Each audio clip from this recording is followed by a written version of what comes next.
Yep. You ready? Yep, let's do it. Okay. All right. Welcome to the Downtown Dogs. My name is Jimmy Rogers. What do the following names have in common? Jim Lambright, Ron Medved, Mike Baldison, Denny Fitzpatrick, Warren Moon, Michael Jackson, Joe Steele, Chris Lennon, Tom Flick, Vince Kobe, Tim Cowan, Steve Plur, Joe Kelly, Steve Alvord, Andre Riley, Greg Lewis, Mark Brunell, Dave Hoffman, and Jim Ferrell, Mayor Jim Ferrell. They've all won the prestigious Guy Flaherty Most Inspirational Award. Yep. Welcome to the show, Jim. How are you today? Thanks, Jimmy. Thanks for having me. Good. The one exception to that list is that you were the only walk-on. Yeah, isn't that crazy? What does that mean to you to win that award and to be a walk-on? Yeah. You know, I remember it was the fall of '88. You know, I played '85 to '88, walk on all 4 years, obviously. And I remember we were, you know, that was '88 was the 1 year we had a break in bowl seasons, because I think we had like 11 years in a row. Not the best. Did you say 80 to '89 or did you go to '90? I played '85 to '88. Okay, gotcha. So those 4 seasons. And '88, my senior year, was the year we did not go to a bowl game, which was really odd for us. And I remember we're getting ready for the sports banquet, and a couple of guys, I remember kind of walking around the dorms, walking, through campus, and somebody said, "Hey man, I think you're going to get Guy Flaherty." I'm like, "Nah, whatever. That's not going to happen." And I can tell you, when I got it, it was one of those out of body experiences. I was on the dais, and we were downtown. We were downtown in Seattle at the sports banquet, and Jim Lambright starts talking about the award and starts running through all these kind of people. And then he says, and for the first time in history, it's going to go to a walk-on. And the whole room just like shrunk. And I'm like, in fact, actually, I thought to myself, where is Farrell? And I'm like, this can't be me. And it was. You were out of body? It really was. Yeah. You know, you ever have one of those experiences Absolutely. where you say to yourself, is this really happening? Mm-hmm. And that award has been with me everywhere I've gone. So when you hear your name mentioned with a Warren Moon, a Tom Flick, a Joe Kelly, et cetera, I mean, how does that make you feel? Well, I'm honored. And, we may have won the same award, but they're at, as you know, a totally different category. Sure, but great athletes. These 4 years were not the best, probably the worst Don James 4 years. Yeah, And to win that award and to be a walk-on. Yeah. Jimmy, what I always say is that you learn more about people and organizations in times of trial than you do when you're on top. And so it's a theme in my life. In fact, one of my great mentors is King County Councilman Pete von Reichbauer. And the way we got close is I had interned with him in 1989 after I'd played football in the state legislature. And in 1990, it was announced that he had lost at the polls. Now, he had been a state senator. Now, he's still in office, by the way, but he's a King County councilman now. But I think he got appointed to the state senate in 1973. 17 years later, he's losing at the polls on election night. And so they're trying to get a quote from him. Cairo TV's looking for him. And this was in the days where people only voted by mail, only a third of the electorate voted by mail. And I remember I'm thinking to myself, Pete's going to pull through this. Pete is, a great public servant. So I'm the only one who called his office. I talked to Roxanne and I said, "Roxanne, tell the senator," I said, "congratulations on a hard-fought victory." We've been best friends ever since. Is that right? Yeah. Interesting. So this award is voted on by the players. I want everybody to know that. So that makes it more special. Yeah. I mean, the players know what's going on off the field and off the field. That's right. There's no monkey business. Yeah. So quite the honor. Why do you think you got voted for? Well, I think, first of all, I love, you and I kind of played, we kind of played the same position. I was outside linebacker, strong safety, and I just loved to hit. I just loved kickoff drills. There were times in which, how when the horn would go off and we do kickoffs, and I loved practice. And, so sometimes you'd rotate on kickoffs, and, I'd fly down, cause a wreck, and then the next guy would be like, "Yeah, let me do it again." And so I showed up every day willing to strap it up and hit. And I just loved it. Stay in your lane. Stay in your lane. Do what Break down. That's right. I remember. I got to tell you a funny story about Lambright, just real quick. Sure. So one time we're running kickoffs, and I light somebody up, a young scholarship ball player, And I just light this kid So up. the key was he was scholarship. Yeah, exactly. Because you were. And exactly. And he's going to pay for a scholarship that day. And so, the receiving team fell back in a wedge, and I blew up the wedge, and a coach came up, and I said, "Hey, man, what are you doing? And Jesus Christ, you want to hurt somebody?" And Lambright came up, put his arm around me, whispered in my ear, and he goes, "Do that again." And that's the way I played. But I could tell you, I would tell you the reason I won the award is because in the end of my sophomore year at 86, I fully tore 3 ligaments on the last padded practice of the Wazoo week. And somebody ran through my knee on a punt block drill. And 3 days later, I'm having reconstructive surgery. And this was at the very end of my sophomore season. And I couldn't, I had reconstructive surgery, 4 screws. And I couldn't walk for a couple of months. I came back and played 2 more seasons. And so this was after the 2 seasons after the knee surgery. So I came back. Obviously earned your teammates' respect. Yeah. So let me ask you this with that in mind. Which was more violent, Tuesdays and Wednesdays practices or Saturday's game? That's funny you say that. I didn't play in a lot of games, and I could tell you that. So you get a handful of plays on Saturday versus 2 hours of. That's right. I would have to. I think you're probably right. That there were times in which I'd sit in front of my locker afterwards. Before I graduated and moved into the varsity locker room, I was in the walk-on locker room. Where the Vince Lombardi quote stops and the carpet stops. That's where where the scale was, and every day where everybody had to get weighed in. And so I remember just the first 2 seasons just sitting in front of my locker throbbing. Geez, it was like 3-4 car accidents. It was violent. Absolutely. So with all this in mind, it's no surprise to me at age 59 that you're running for your 4th consecutive term as mayor of Federal Way. Yeah, I love it. The 9th largest city in Washington. Yeah. 101,300. Close enough horseshoes. So yeah, I love it. A few years ago, Jimmy, I changed the form of government. I think I told you about it. We didn't used to have an elected mayor. And I felt like we were kind of rudderless as a community. I'd been on the council for 10 years. And so now I'm in my 3rd term, running for my 4th, and I love it. So with that in mind, you implemented a strong mayor government. Yeah. And for a lot of people that don't understand the difference between a strong and weak system, mayor system, the strong mayor has veto rights. That's right. Controversially, am I saying that right? Hey, so, you want to give it a shot? Controversially. Thank you. Yeah, but now when you say it, exactly. A weak mayor system has no formal authority. Yeah. You're kind of, you're basically, it's a ceremonial position. Right. Well, imagine this. Imagine we've got Coach James, the picture of him behind us, and we both played under Coach James, which was just one of the great benefits in our lives.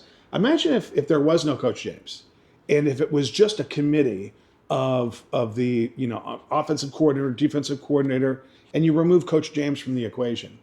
Imagine playing in a football team in which you didn't have a head coach. A weak mayor system. Exactly, and that's what it is. And so I really felt like what we needed was central leadership. And what was happening in Federal Way is really good people, well-intentioned, but there was no agenda to get things done. The downtown there'd been what we call a donut hole of de-investment. And, there were vacant properties and there was crime. There wasn't the leadership about where are we going to take this ship. And so the first thing I did when I became mayor is really focus on the downtown. We built a town square park, a performing arts and event center.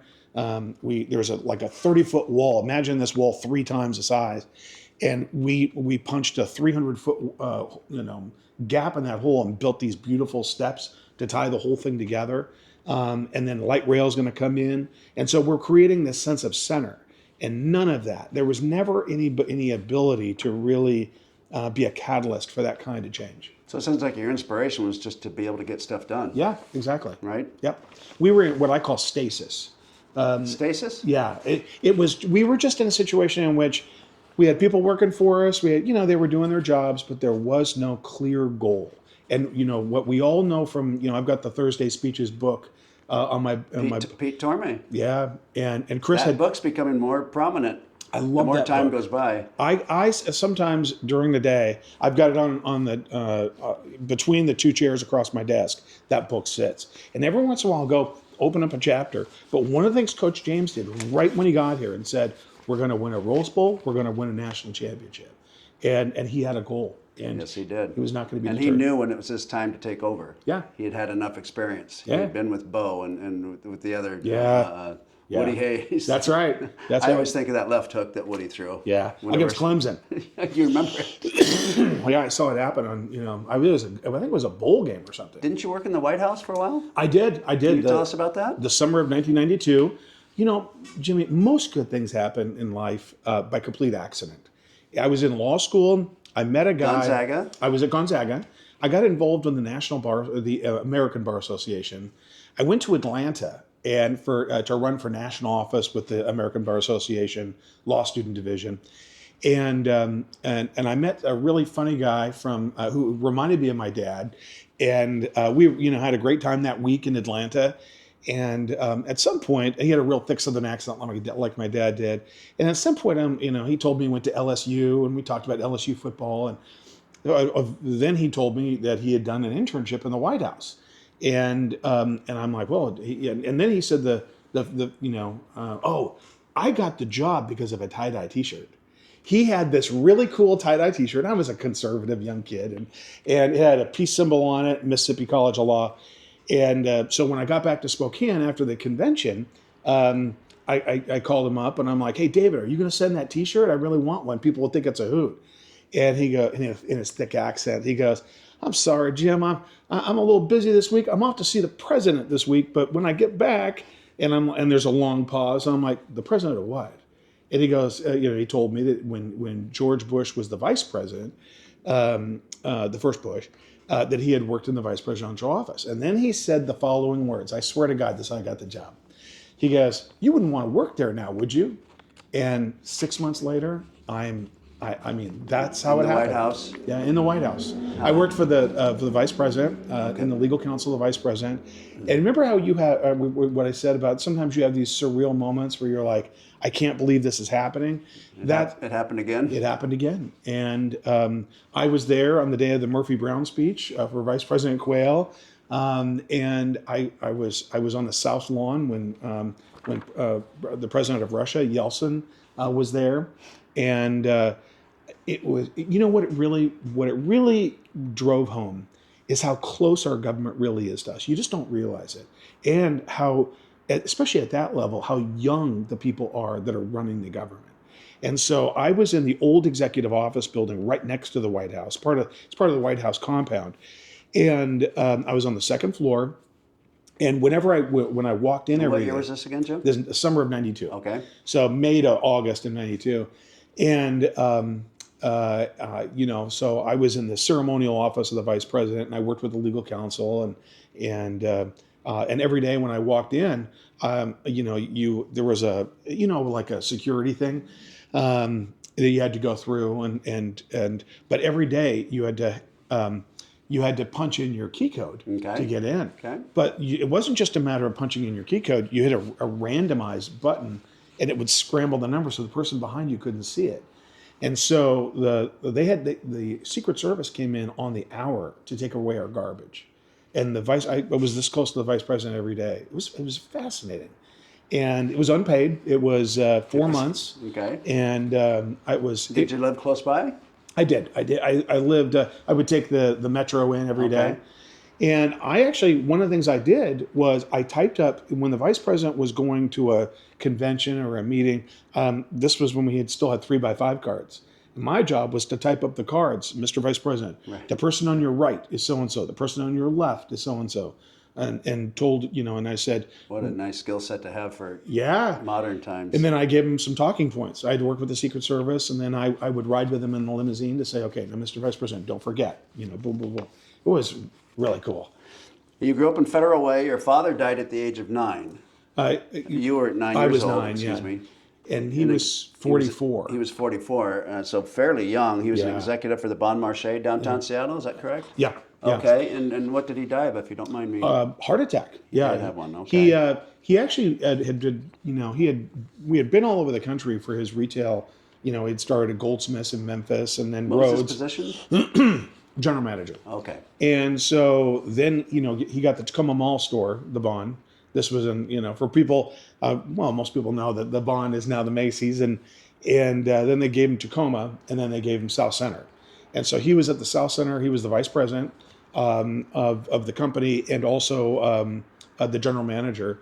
And he wasn't feeling one day and died of a heart attack at 44.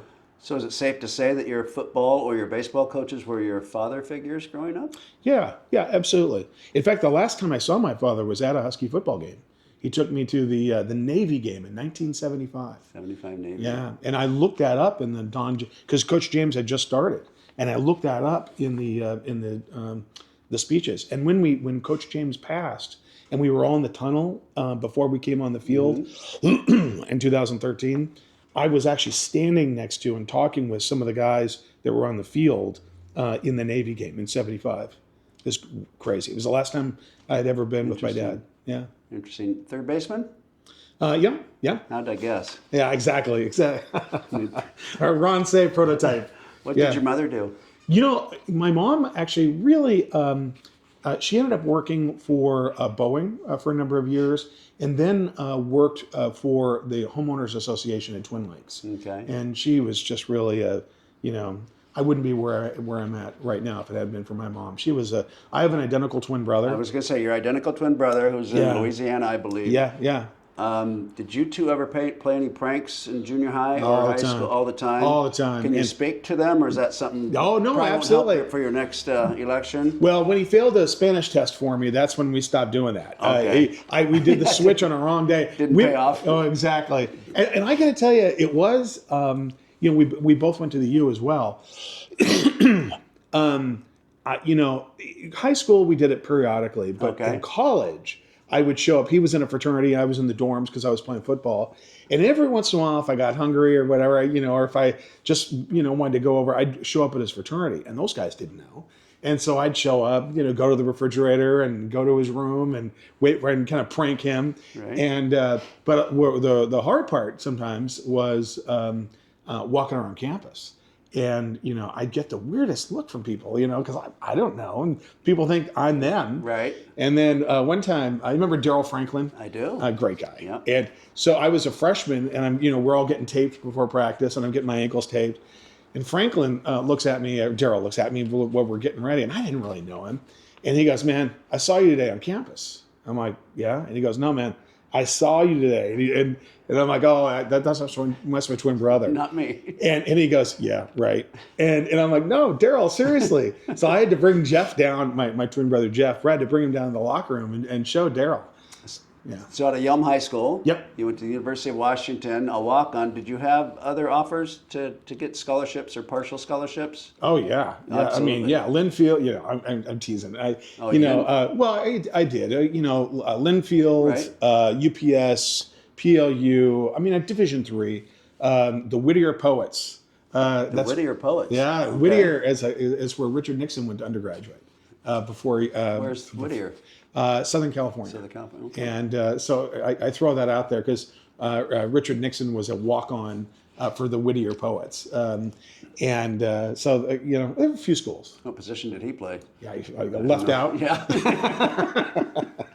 What was your jersey number with the Huskies? 88. And I imagine Coach Lambright stuck that on you? Yeah. He liked doing that to us. Yeah, exactly. I never He quit. was, I call him the Omar Bradley of Husky football. Okay. And he had obviously, he had won the award. He had played. He was really a player's coach, as you know. So you must have great work ethic. Yeah. Worked in the White House. What was your proudest accomplishment? Well, I worked at the White House. No, I just threw that in there. Yeah, okay. Oh. I would say, I was a King County prosecutor for a long time. 16 years as a prosecutor with King County, and then 3 years with the city of Renton as a city prosecutor. I was really proud of the work I did in domestic violence. I really feel like that was, I was, like I said, 16 years in the office. That was work I was really committed to. I would say that. When I think about my professional career, I think about some of those really difficult cases. I love that work. I felt like what I did there really mattered. What was your fastest 40 time? Uh, Was well, it under a 4.8? Did you break 4.8? I did not break You 4.8. did not, but I you had did good not. lateral? Exactly. Good lateral? Yeah, exactly. Good sight? Yeah, I was gonna say about 4.8, vision? 4.9. You could clock me. I used to say you could clock me with a calendar. Did you prefer turf or grass? Oh, what's really interesting is turf was fun, but remember the old turf? I remember my very first day in Husky football. First, I remember when I remember Millen walking by, and he looked like a giraffe walking by with he had these white sweats on. And then I had to go check in with Dennis Seeley in the trainer's room, and I got all that. And as I was there, three guys had their feet in buckets with really, really mangled ankles. Right. And that's why I remember, and a lot of people probably don't remember this, but they used to spray down the field so people's the turf was so bad that they would spray the field down so people wouldn't hurt their ankles. And then you remember that when we do cows and you lay down, and the first On your thing back. on your back, and it was like, because they had watered the field, Right. because the turf wasn't there. So if you thought you were in November, September, October, and you had on 2 sweatshirts underneath your pads, forget about it. Well, they're soaking wet within the first 5 minutes. I couldn't wear a sweatshirt in practice, and here, it didn't matter how much tape. Well, here, you know what it was? I tell people this all the time. It didn't matter how much tape, how strong you put it. Within 10 minutes of that washing machine of a practice, it would be down and loose, and I always, I ran hot, so I never wore a sweatshirt. First time out of the tunnel. Yeah, it was against SC 85, and that was the where Chris Chandler drove that 90-yard in the snow. That's we started at the 10-yard line, and Chris, in 85 was, I think it was his first start or first time. Sounds right. And he drove us all the way down. We won that game. It was amazing. But I remember, again, one of those moments where you're like kind of having a surreal moment. This is where both teams went up the same tunnel at halftime. Correct. And I remember going up the tunnel and jogging up the tunnel and looking to my left as close as you are to me. And there was that SC helmet. And I'm like, how did I get here? And it was a great moment. So coming out of the tunnel in 82, 85, both teams came out of the same tunnel. Yeah. They separate them now. Yeah. And Don James and I think it was Coach Pease, probably Lambright. Yeah. They made sure the other team went first. So the referees would, the special teams would go up first, the kickers, the punters. Yeah. And the referees were saying, come on, Huskies, let's go. And we would ignore the ref because we were waiting for the opposing team to get in the tunnel. Because once they got in the tunnel, we packed it. They had maybe 60 to travel. Yep. We had 160,000, I think, at home. And we packed that tunnel, and some things were said. And sometimes the game was won in the tunnel. And exactly. I remember going down that tunnel, that say who stuff, and I just remember thinking, God, I can't believe I'm here. And then I remember, so my first game I got to suit up at home was against SC, and I remember going up, because you go down, and then at the very end you go up. Right. There's snow and ice on the ground, and the only thing I'm thinking to myself is, do not slip. And so, but I think actually what really struck me as well is with the delayed crowd reaction. We popped up, and then then you heard this roaring of the crowd, and I'm like, I'm here. Dan Ernest, Steve Plor, myself, in the 90s, we'd speak to the Little Leaguers before they had a game, pre-Husky game. Yeah. And we'd have them in the meeting room. We talked about education, listen to your parents, et cetera, your health. Yeah. Then we'd say, now when you get in that tunnel, Yeah. you got to bark like rabid dog. And these kids, and they'd say, let me hear you bark. And the kid would bark. You say, let me hear you. And all of a sudden, they can't wait to come out of the tunnel, these little guys. Yeah. And then he come running out of the tunnel, and as soon as they got to that part where it starts to come up and you can see the stands, they all stopped and kind of ran over each other. Yeah, exactly. Yeah. Exactly. There's that tendency, there's this human reaction. When my son is a senior in high school now, and he played football 4 years at his high school, and one of the things I told him was the way to get attention is to run kickoffs, but most people have this human natural reaction of breaking down and kind of a stutter step, and I'm like, the key to being a great football player, don't do that. Run through people. And that is kind of fight that human instinct and run through it. So that was Yeah, Your most memorable game. boy, you know what? It was my second year. I've been thinking about this in Okay. anticipation of this. We played BYU at home. Remember, it was the year after the '85. I think in '85, my first year, we played them there. We lost 31-3. There'd been a fumble inside the 10-yard line. It was a really disappointing loss, especially at what happened after '84. Right? Don't even talk to me Oh, about I know, that. I know. Yeah, that's Exactly. off limits. So exactly. So they came to our house in '86, and we were ready to go, and we were ready for a fight. So opening kickoff, we kick off to them. Number 44 takes the ball, runs it all the way for a touchdown, and you could just feel the energy come out of the stadium, and it's like, oh, it's going to be one of those days. And somehow or another, shortly thereafter, we score a touchdown. Now it's 7-7. And this is what I remember, and it just is stamped in my mind. Will Rideout, it was a walk-on from LA. I think he went to Jordan High School. His nickname was Spidey. Yep. And Spidey, I loved him. He was a lot of fun and out of control. And so he runs down on that kickoff. 44 gets the ball again, and Spidey broke him in half. Ball pops up. We recover in the end zone for a second touchdown, and we end up running over him like 52-21. Okay. But it was that play. What year did you get in the game? Freshman, Gosh, sophomore? it was sophomore year Sophomore year? against Bowling Green. Okay, so Yeah. you practiced with people's. Yeah. Reggie was still Oh there. yeah. Oh yeah. I believe. Reggie. Yeah. Joe yeah. Kelly. Oh yeah. Yeah. Steve Vesti was gone. Yeah. Yeah. So there was Bo Yates, Bo Yates. Tom Erlinson. Tom, okay. Oh, David Rill. David Reel. He was a man of few words. Yeah. Watch out. We had a moment. Yeah. Was it difficult for you to adjust when it was over? And do you remember the game or the play or the practice when you walked off the field and you said, "That's it. Yeah. It's done. Yeah. You know what it Never was? again." Dude. Apple Cup, Martin Stadium, 1988. My last time in a Husky uniform and a helmet, the snow was coming down sideways. Rosenbaugh was the WSU quarterback. Utley was before his injury. He was on the other side of the ball, and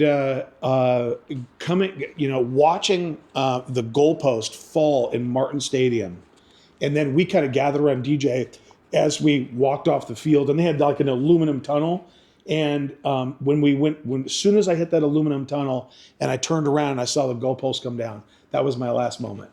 And that's where And you knew it. I knew it. Yeah. It was 4 years, and after the knee surgery and the back, I haven't even talked about the back, but I mean, before the knee surgery, they would invert me. I don't know if you ever had to do the inversions. Never did the inversion. But they would put the Gravitron boots up with the hooks. Okay. And they had a machine, they would hang you upside down to loosen the back. Okay.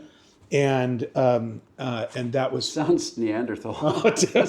well, you've had, and so I had one of my vertebrae was starting to kind of tilt a bit, and it just was really. There were times in which during the '86 and '87 seasons, I would just bring my shoes into the trainers, and I'm like, "You guys got to put my shoes on, and you got to tie them for me." So your body knew. Yeah. So you're mentally and physically just exhausted. So you didn't try to redshirt and say, "Boy, I sure would like to come back one more year." No. No. No. You knew it was over. And I think I won the Flaherty, which was a Great way to go out. It was a perfect way to go Absolutely. out. Who was the best Husky defensive lineman in your opinion? Well, I was People you played with. I was there with Emtman. Okay. Emtman. Offensive lineman? Oh God, I mean, Gogan was a man among men. It was like a man playing with boy. I have never seen somebody put their hand. He would put his hand on my head as I was trying to get around him. He played with the Cowboys and the Raiders, and Gogan. I mean, he was just a presence. Who is the best Husky athlete? I had to tell you. I mean, Bo Yates. In my opinion, I talk about Bo Yates to this day. I talk about this in regard to my work and other things. There was such efficiency of motion and form. He was, in my opinion, the best athlete, and he just made it look perfect. Out of Lebanon? Yeah, Lebanon, Oregon. And what's he doing now? He was superintendent of a school of that school district.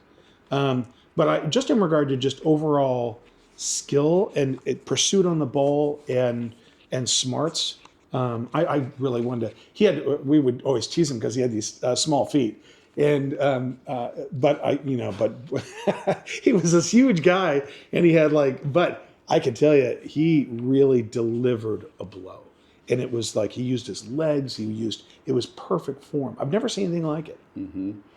Who is your favorite all-time coach from the very beginning through Huskies? Coach James. Coach James. By Did you far. watch the '85 Orange Bowl? Of course. Where were of course. you? I was in Yelm, Washington. Very good. Yeah, and I watched that, and I really was one of those things where I thought that's what I want to do, and I trained in the summers pretty heavily, and that's what I was working toward. Jimmy, what's your least favorite word? Impossible. What's your favorite word? Excellence. What turns you on? Positivity. What turns you off? Toxicity. What sound or noise do you love?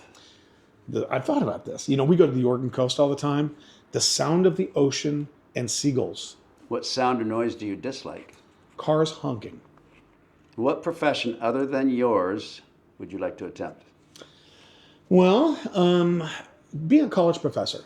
I think actually I'm a huge history nut, and I've at my office at work I've got a whole wall of books, and I talk about history a lot. I think about it a lot, and I'm probably a history professor.